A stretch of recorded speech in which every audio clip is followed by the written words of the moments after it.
Hello everyone.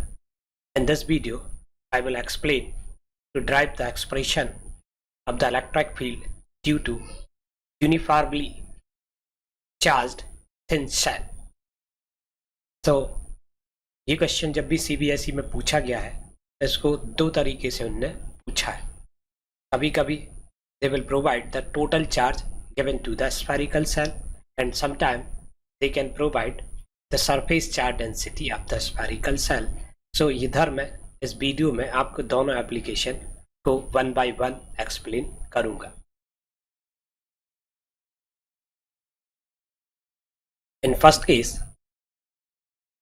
let the total charge given to the spherical cell of radius capital R is Q. So let this is a spherical cell of radius capital R and total charge given to this cell is Q. Here we can find out the intensity of electric field in three situations. In first case, when the point P where we are going to find out the intensity of electric field will be outside the shell.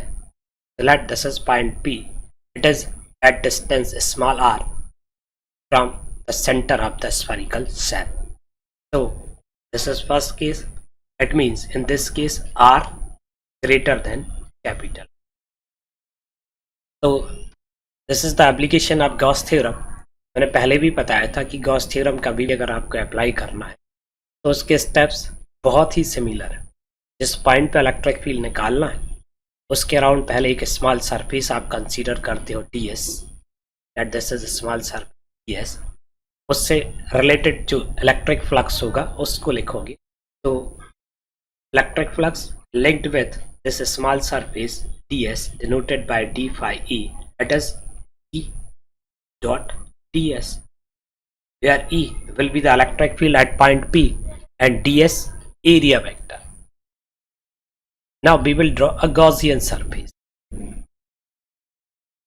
So here the Gaussian surface will be the sphere of radius small r. That this is Gaussian surface. We have to draw a spherical surface of radius small r. This is Gaussian surface. Obviously, this small area ds will be on the surface of that Gaussian surface. So now the total electric linked with the Gaussian surface is given by surface integration for closed surface.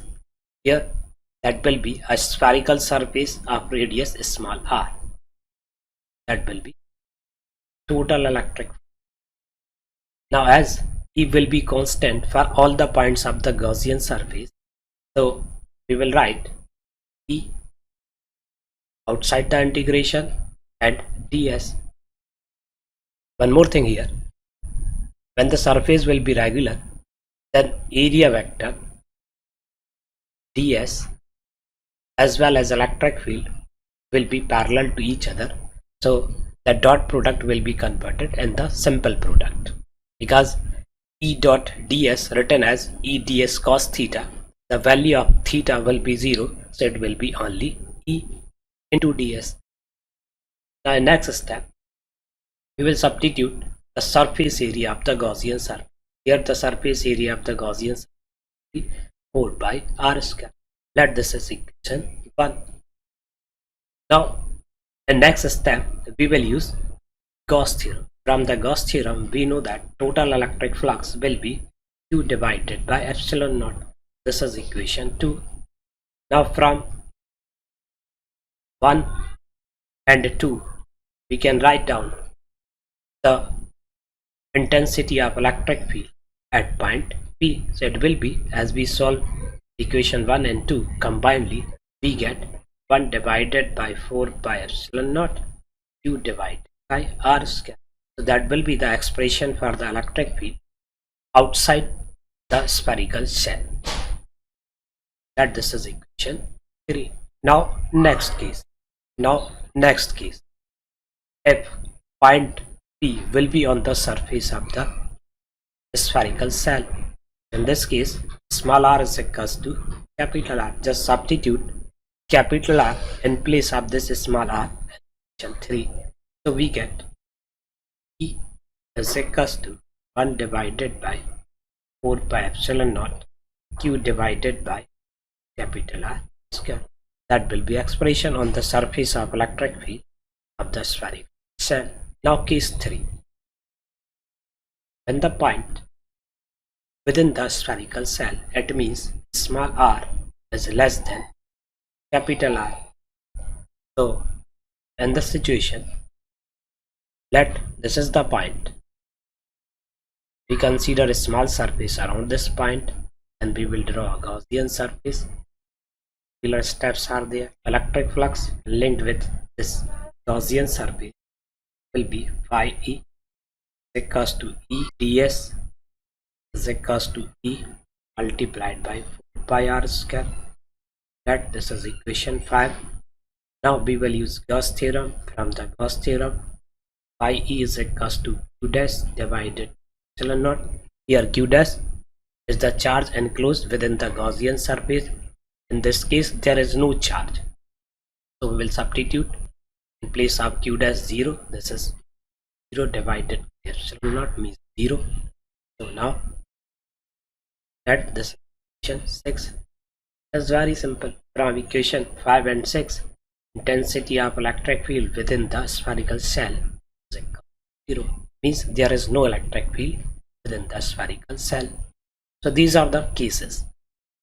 Here it is clear from equation 3, the spherical cell will behave like a point charge because the expression is very similar, which was also to the point charge. If we plot the graph between E and R, in this case it will be according to the given figure. There is no electric field within the spherical cell. There is no graph.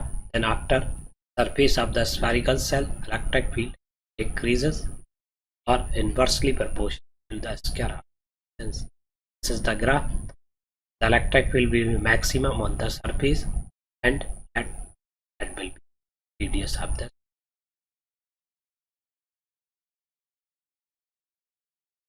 In the same derivation, there is another possibility. Let the surface charge density of the spherical cell is given. So we consider a spherical cell of radius capital R, and this is the spherical cell, radius capital R, and let its surface charge density is sigma. So in this case, there are also 3 possibilities. When the point will be outside, let the point be where we are going to obtain expression of electric field, it is outside. So if the distance of the point will be r, then first case r greater than capital. Steps are very similar. We consider a small surface ds. So electric flux linked with this small surface d phi e equals to E dot d. Then we will draw a Gaussian surface of radius small r. Here spherical surface will be the Gaussian surface of radius small r. Total electric flux linked with the Gaussian surface integration for the closed surface ds. The surface is regular. The electric field as well as area vector both are parallel. The next step it will be written as E integration ds, and the value of surface integration pi r square 4 pi r square, so it is written as E multiplied by 4 pi r square, and this is equation 1. Now in next step, from the Gauss theorem, phi e is equals to q divided by epsilon naught. Here the charge enclosed will be written in terms of the surface charge density. So it is 4 pi r square multiplied by sigma, surface area of the spherical cell multiplied by surface charge density. So from 1 and 2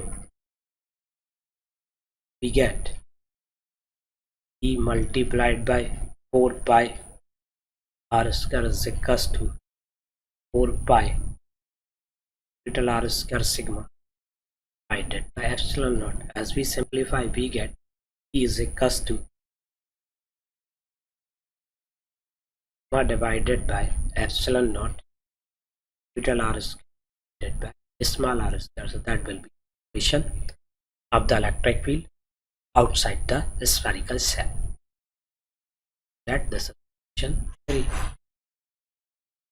Now case 2. If the point will be on the surface, small r is equals to capital R. Just substitute in place of small r equal to capital R in equation 3. So we get E is equal by epsilon naught. That will be the electric field on the surface. That this is equation 4. Now in case 3, when the point will be within the surface, so small r less than capital R. So here we consider point in the surface, small surface drawn around the point, then electric flux. So the Gaussian surface electric flux will be E multiplied by 4 pi small r square. Very similar discussion previous. Now when we use the Gauss theorem, because there is no charge enclosed within the Gaussian surface, so Q dash by epsilon naught value of Q, so naught is 0. Equation 6. Electric field within the spherical cell will be also obtained from equation 5 value. This is the derivation when the surface charge density is given. In next video I will explain another application of the Gauss theorem.